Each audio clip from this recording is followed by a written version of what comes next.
ಎಲ್ಲರಿಗೂ ನಮಸ್ಕಾರ. ನನ್ನ ಹೊಸ ವೀಡಿಯೋಗೆ ಸ್ವಾಗತ. ಇವಾಗ ಬೆಳಿಗ್ಗೆನೇ ಎದ್ದು ನೀರೆಲ್ಲ ಒಯ್ದು ಮುಗಿಸಾಯಿತು. ಇವಾಗಿನ ಕೆಲಸ ಹೆಂಗಿದ್ರು ಗೂಟಗಳನ್ನೆಲ್ಲ ಕೊಟ್ಟಾಗೈತಲ್ಲ, ಮಣ್ಣು ಏರಿಸ್ಬೇಕು ಗಿಡಗಳಿಗೆಲ್ಲ. ಬನ್ನಿ ಇವಾಗ ಕೆಲಸನ ಶುರು ಮಾಡಿಬಿಡೋಣ. ಇವಾಗ ಇಲ್ಲಿಂದ ಕೆಲಸ ಶುರು ಮಾಡಬೇಕು. ಈ ಮಣ್ಣನ್ನೆಲ್ಲ ತೆಗೆದು ಈ ಗಿಡಗಳ ಬಡ್ಡೆಗೆ ಹಾಕಬೇಕು.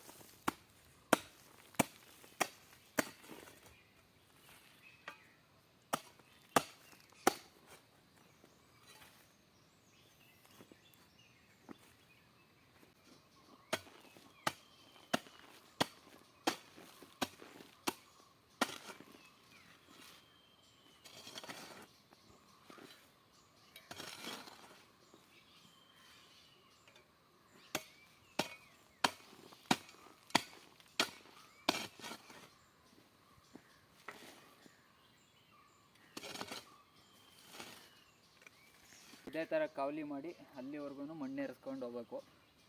ಈಗ ಸದ್ಯಕ್ಕೆ 2 ಪಾತಿ ಆಗೈತೆ. ಇವಾಗ ಅಲ್ಲಿಂದ ಇಲ್ಲಿವರೆಗೂ ಫುಲ್ಲು ಮಣ್ಣೆಲ್ಲ ಏರ್ಸಾಗೈತೆ. ಈ ಥರ ಮಣ್ಣು ಏರಿಸಿದ್ರೆ ಹುಯ್ದಿದ್ದ ನೀರೆಲ್ಲ ಇಲ್ಲೇ ಮಧ್ಯದಲ್ಲಿ ನೀಟಾಗಿ ನಿಂತ್ಕೊಳ್ಳುತ್ತೆ, ಹರಿದೋಗಲ್ಲ. ಮತ್ತು ಗಿಡಗಳಿಗೂ ಸಪೋರ್ಟ್ ಸಿಕ್ತಂಗೆ ಆಗುತ್ತೆ. ಇವಾಗ ಇಲ್ಲಿ ಕೆಲಸ ಎಲ್ಲ ಮುಗೀತು. ಈಗ ನೆನ್ನೆ ಮಾಡಿದ್ನಲ್ಲ ಅಲ್ಲಿ ಗೂಟಗಳನ್ನೆಲ್ಲ ಬೇರೆ ಬೇರೆ ಮಾಡಿದ್ನಲ್ಲ, ಆ ಕೆಲಸ ಮಾಡೋದಕ್ಕೆ ಹೋಗೋಣ. ನೆನ್ನೆ ಒಂದು ಸ್ವಲ್ಪ ಮಾತ್ರ ಮಾಡಿದ್ದೆ, ಇದಕ್ಕೆ ಬೇಕಾಗಿರೋಷ್ಟನ್ನು. ಇವತ್ತು ಫುಲ್ ಆ ಕಡೆ ತೋಟದಲ್ಲಿರೋ ಗೂಟಗಳನ್ನೆಲ್ಲ ಸಪ್ರೇಟ್ ಮಾಡಿ ಬೇರೆ ಬೇರೆ ಕಡೆ ಉಟ್ಕೊಂಡು ಅದನ್ನೆಲ್ಲ ತಗೊಂಡೋಗಿ ಗದ್ದೆಗೆ ಹಾಕ್ಬಿಡೋಣ. ಆಗ ಕಾಳು ನಟ್ಟಾಗ ಈಸಿ ಆಗುತ್ತೆ, ಬೇರೆ ಕಡೆ ಊಟ ಹುಡ್ಕೋಕ್ಕೆ ಹೋಗೋದು ಕೆಲಸ ಇರಲ್ಲ. ಫಸ್ಟ್ ಒಂಚೂರು ನೀರು ತುಂಬಿಸ್ಕೊಬಂದು ಕೆಲಸನ ಶುರು ಮಾಡಬೇಕು. ನಿನ್ನೆ ಆ ಕಡೆ ಸೈಡೆಲ್ಲ ಕೆಲಸ ಮುಗ್ದಿತ್ತು ಅಲ್ಲಿವರೆಗೂ. ಇವಾಗ ಈ ಕಡೆ ಸೈಡಿಂದ ಹಿಂಗೆ ಹೋಗೋಣ. ಇವಾಗ ಎಲ್ಲ ಗೂಟಗಳನ್ನೂ ಸಪ್ರೇಟ್ ಮಾಡಿ ಇಟ್ಟಿದ್ದಾಯಿತು. ಅಲ್ಲೇನಂತ ಇಂಟ್ರೆಸ್ಟಿಂಗ್ ಕೆಲಸ ಏನು ಇರಲಿಲ್ಲ, ಬರೀ ಬೆಳಗಿಂದ ಸಂಜೆ ಗಂಟೆ ಅದನ್ನೇ ಮಾಡಿದ್ದೈತೆ. ಹಂಗಾಗಿ ಏನು ವೀಡಿಯೋ ಮಾಡೋಕ್ಕೆ ಹೋಗಿಲ್ಲ. ನೋಡೋಣ, ಸಂಜೆ ಮಲಗೋದ್ರೊಳಗೆ ಏನಾದರೂ ಇಂಟ್ರೆಸ್ಟಿಂಗ್ ವಿಷಯಗಳು ಸಿಕ್ಕಿದರೆ ವೀಡಿಯೋನ ಮುಂದುವರ್ಸೋಣ. ಇವಾಗ ಸದ್ಯಕ್ಕೆ ಮಿಕ್ಕಿದ್ದು ಚಿಕ್ಕ ಪುಟ್ಟ ಕೆಲಸಗಳಿದ್ದಾವೆ, ಅದು ಮುಗಿಸ್ಕೊಬಿಡ್ಬೇಕು. ಇವಾಗ ರೆಡಿ ಆಗಿಬಿಟ್ಟು ಹೋಗಿ ನಿನ್ನೆ ಮಾಡಿದ ವೀಡಿಯೋನ ಅಪ್ಲೋಡ್ ಮಾಡಿ ಬರ್ತೀನಿ. ಆಮೇಲೆ ಮಿಕ್ಕಿದ ಕೆಲಸ ನೋಡೋಣ. ಇವತ್ತು ಒಂದು ಸ್ಪೆಷಲ್ ಅಡುಗೆನ ಮಾಡ್ತಾಯಿದ್ದೀನಿ. ಅಂದರೆ ಅಡುಗೆ ಏನು ಸ್ಪೆಷಲ್ ಏನಲ್ಲ, ಮಾಡ್ತಿರೋದು ಮ್ಯಾಗಿನ. ಸುಮಾರು ದಿನ ಆಗಿತ್ತು ಮ್ಯಾಗಿ ಮಾಡಿ. ಮೊನ್ನೆ ಶಾಂತಳಿಗೆ ಅಕ್ಕಿ ತರಕ್ಕೆ ಹೋದಾಗ ಅಂಗಡಿಲಿ ನೋಡಿದೆ ಅಂತ ಎತ್ಕೊಬಂದೆ. ಇವಾಗ ಸದ್ಯಕ್ಕೆ ದಿನ ಬರೀ ಮಾಮೂಲಿ ಅನ್ನ ಸಾರು ಮಾಡ್ತಿದ್ನಲ್ಲ ಸಂಜೆ ಹೊತ್ತು. ಈಗ ಮ್ಯಾಗಿ ಮಾಡೋದಕ್ಕೆ ಪಾತ್ರೆಯಲ್ಲಿ ನೀರೇನೋ ಬೇಯ್ತೈತೆ, ಅಲ್ಲ ಕುದೀತೈತೆ.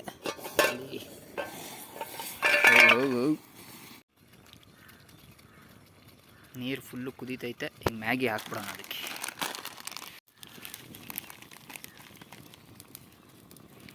ಇವತ್ತು ಅರ್ಧ ಹಾಕಿದ್ದೀನಿ, ಇನ್ನು ಅರ್ಧ ನಾಳೆಗೆ ಇಟ್ಟಿದ್ದೀನಿ. ಅದು ಒಂದೇ ಸತಿ ತಿಂದ್ಬಿಟ್ರೆ ತಿಂದಿದ್ದು ಟೇಸ್ಟೇ ಹೋಗ್ಬಿಡುತ್ತೆ ಜಾಸ್ತಿ ಆಗಿಬಿಟ್ರೆ. ಹಂಗಾಗಿ ಆಗ ಮಸಾಲ ಹಾಕಿ ಒಂದು ಸ್ವಲ್ಪ ಟೊಮೆಟೊ ಹಾಕಿ ರೆಡಿ ಮಾಡಿ ತೋರಿಸ್ತೀನಿ ಹೆಂಗಾಗುತ್ತೆ ಅಂತ. ಇವಾಗ ಮ್ಯಾಗಿ ಏನೋ ರೆಡಿಯಾಗಿದೆ, ನೋಡೋಣ ಹೆಂಗಾಗಿದೆ ಅಂತ. ರುಚಿ ಹೆಂಗೆ ಮಾಡಿರೋ ಚೆನ್ನಾಗೇ ಇರುತ್ತೆ. ಅದನ್ನೇ ಮಾಡೋಕ್ಕೆ ಗೊತ್ತಿಲ್ಲ ಅಂದರೆ ನಮಗೆ ಅಡುಗೆನೇ ಮಾಡೋಕ್ಕೆ ಬರೋಲ್ಲ ಅಂತ. ಅದು ರುಚಿ ಏನೋ ನೋಡ್ಬಿಟ್ಟು ಹೇಳೋ ಅವಶ್ಯಕತೆ ಇಲ್ಲ. ಈಗ ಅದನ್ನು ಬಡಿಸ್ಕೊ ತಿನ್ಬಿಡೋಣ. ಆಮೇಲೆ ಇನ್ನೂ ಒಂದು ರೌಂಡ್ ಕಾಫಿ ಮಾಡ್ಕೊ ಕುಡಿಯೋದೈತಿ.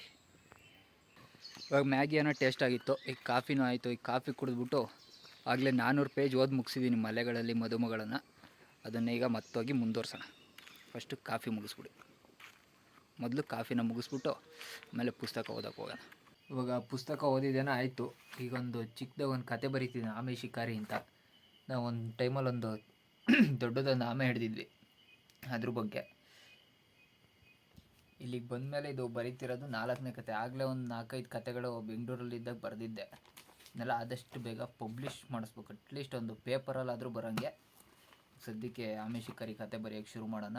ಈ ವಿಡಿಯೋನ ಇಲ್ಲಿಗೆ ಎಂಡ್ ಮಾಡ್ತಿದ್ದೀನಿ. ಇನ್ನು ಈ ಕತೆ ಬರೆಯೋಕ್ಕೆ ಒಂದು 3 ದಿನನಾದರೂ ಬೇಕು, ನೀಟಾಗೆಲ್ಲ ಯೋಚನೆ ಮಾಡಿ ಬರೆಯೋದಕ್ಕೆ. ಸರಿ, ಇನ್ನು ಮುಂದಿನ ವೀಡಿಯೋದಲ್ಲಿ ಸಿಗೋಣ. ಈ ವಿಡಿಯೋ ಇಷ್ಟ ಆಗಿರೋ ಲೈಕ್ ಮಾಡಿ, ಶೇರ್ ಮಾಡಿ. ಹಂಗೆ ನನ್ನ ಯೂಟ್ಯೂಬ್ ಚಾನಲ್ಗೆ ಸಬ್ಸ್ಕ್ರೈಬ್ ಆಗಿಬಿಡಿ.